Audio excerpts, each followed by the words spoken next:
humbling that most of us refuse to make that step and therefore refuse the challenge of love. In short, we don't know very much how to love. And it sounds very odd, because imagine if somebody said to you, look, all of us probably in this room would probably need to go to a school of love. We think, what, a school of love? Love is just an instinct. No, it's not. It's a skill, and it's a skill that needs to be learned, and it's a skill that our society refuses to consider as a skill. We are meant to always just follow our feelings. If you keep following your feelings, you will almost certainly make a big mistake in your life. What is love? Ultimately, love, I believe, is something, first of all, there's a distinction between loving and being loved. We all start off in life by knowing a lot about being loved. Being loved is the fun bit. That's when somebody brings you something on a tray and asks you how your day at school went, etc. And we grow up thinking that that is what's going to happen in an adult relationship. We can be forgiven for that. It's an understandable mistake, but it's a very tragic mistake, and it leads us not to pay attention to the other side of the equation, which is to love. And what does it really mean to love? To love, ultimately, is to have the willingness to interpret someone's, on the surface, not very appealing behavior in order to find more benevolent reasons why it may be unfolding. In other words, to love someone is to apply charity and generosity of interpretation. Most of us are in dire need of love, because actually we need to have some slack cut for us, because our behavior is often so tricky that if we don't do this, we wouldn't get through any kind of relationship. But we're not used to thinking that that is the core of what love is. Core of what love is the willingness to interpret another's behavior. What we tend to be very bad at is recognizing that anyone that we can love is going to be a perplexing mixture of the good and the bad. There's a wonderful psychoanalyst called Melanie Klein, who was active in the 50s and 60s, originally from Vienna, active in North London, studying how children learned about relationships from the parental situation.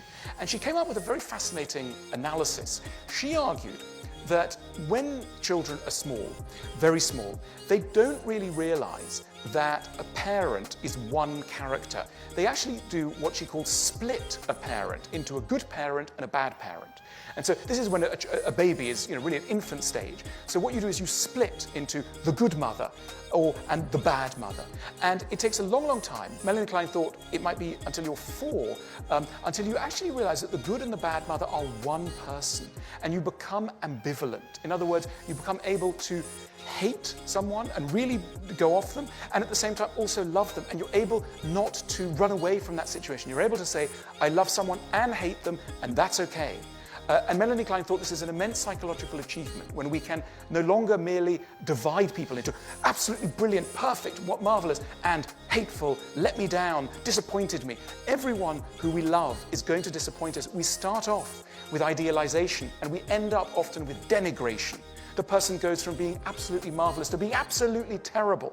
Maturity is the ability to see that there are no heroes or sinners really among human beings, that all of us this wonderfully perplexing mixture of the good and the bad. And adulthood, true psychological maturity, and you may need to be 65 before it hits you, I'm not there yet, is the capacity to realize that anyone that you love is going to be this mixture of the good and the bad. So love is not just admiration for strength, it is also tolerance for weakness and recognition of ambivalence.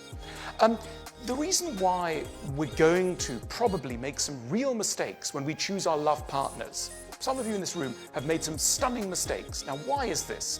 The reason is that we've been told that the way to find a good partner is to follow your instinct, right? Follow your heart, that's the mantra. And so we're all the time reminded that if we stop reasoning, analyzing. By the way, are there people in this room who think that you can think too much about your emotions? And that sort of view, people go, yeah, you can think too much. A few people, okay, you can't think too much. You can only ever think badly. But there's no such thing as thinking too much about emotions. But the problem is we live in a romantic culture that privileges impulse. Now, when it comes to love, something tricky occurs, because you don't have to be a paid-up believer in psychotherapy or psychoanalysis to realize that the way we love as adults sits on top of our early childhood experiences. And in early childhood, the way that we learned about love was not just via experiences of tenderness and kindness and generosity. The love that we will have tasted as children will also be bound up with experiences of being let down, being humiliated, maybe being with a parent who treated us very harshly, who scolded us, who made us feel small in some way. In other words, quite a lot about our early experiences of love are bound up with various kinds of suffering. Now, something quite bad happens when we start to go out into the adult world and start to choose love partners. We think we're out to find partners who will make us happy, but we're not. We're out to find partners who will feel familiar. And that may be a very different thing, because familiarity may be bound up with particular kinds of torture. And this explains why sometimes people will say to us, look, there's a wonderful person, you should go and date them. They're good looking, they're charming, they're all sorts of things. And we go out with them and we date them. And we do recognize that they're really wonderful and amazing. But we have to confess to our partners, to our friends, that actually we found this person, often we struggle with the vocabulary. We say, maybe not that exciting, or maybe not sexy, or a bit boring. But really what we mean is that we've detected in this really quite accomplished person someone who will not be able to make us suffer in the way that we need to suffer in order to feel that love is real. And that's why we reject them. So we are not merely on a quest to be happy. We are on a quest to suffer in ways that feel familiar. And this radically undermines our capacity to find a good partner. Here's another reason why we're going to come unstuck in the field of love. We tend to believe that the more a lover is right for us, the less we're going to have to explain about who we are, how we feel, what upsets us, what we want. We believe, rather as a young child believes of its parent, that a true lover will guess what is in our minds. One of the great errors that human beings make is permanently to feel that other people know what's in their minds without us having said what's in our minds. It's very cumbersome to use words. It's such a bore.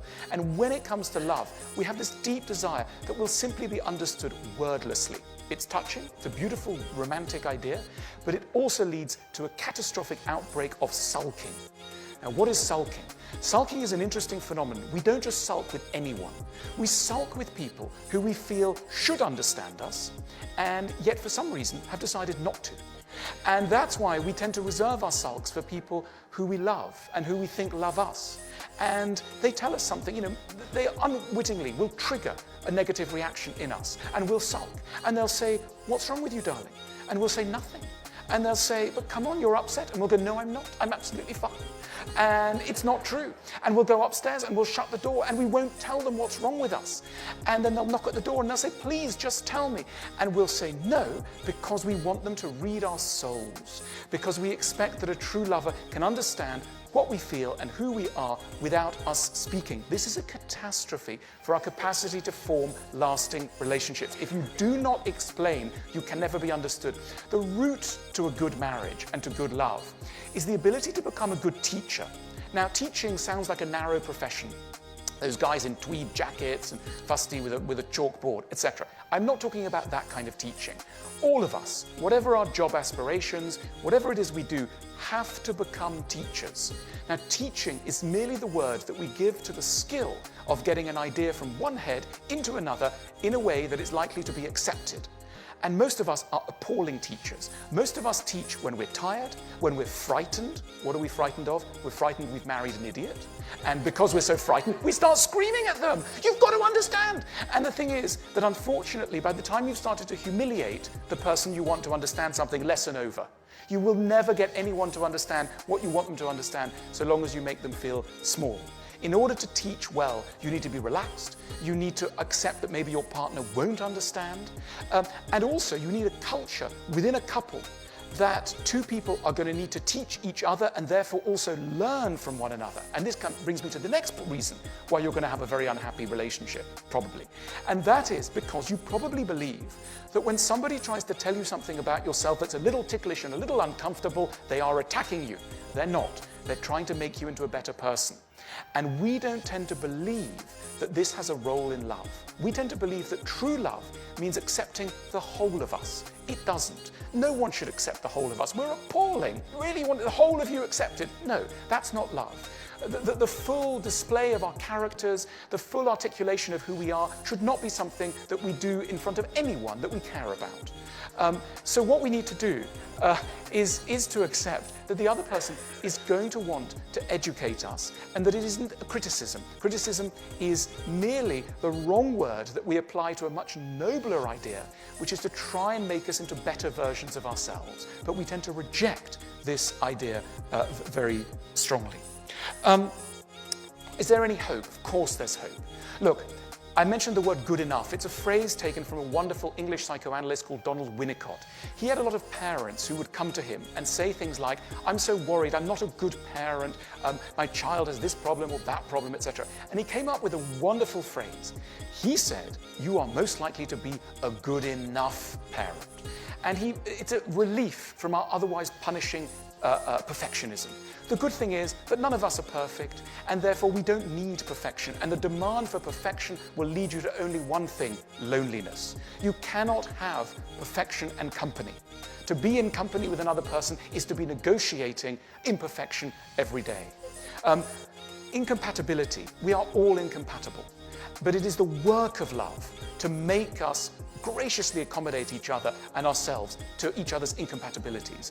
And therefore compatibility is an achievement of love. It isn't what you need from the outset. Of course you're not going to be totally compatible. That's not the point. It is through love that you gradually accept the need to be compatible.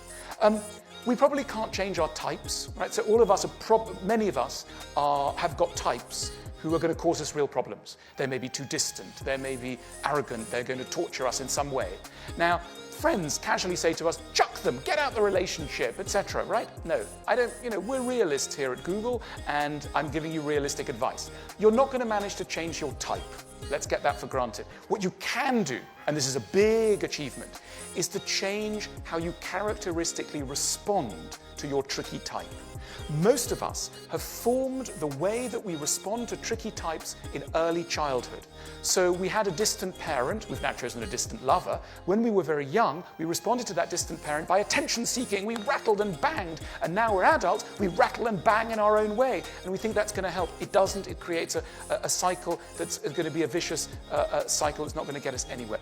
It is open to us at any time to have a more mature response to the challenges that the types of people we're attracted to are going to pose for us. And that is an immense step forward, an immense achievement. The other thing we should do is recognize the nobility of compromise. One of the most shameful things to ever have to admit is to say, this is my partner, I've compromised. In choosing them, I've compromised. Oh, why have you compromised? Well, I'm not that attractive myself. I've got lots of problems. I'm a bit nutty. Frankly, I couldn't pull anyone better, but they're very nice. They're okay. Now, you would think, loser. It's not true. Compromise is noble. We compromise in every area of life. There's no reason why we shouldn't compromise in our love life. Maybe we're sticking around for the children. Good. People say, oh, they're only sticking around for the children. That's a wonderful reason to stick around. Why else are you going to stick around?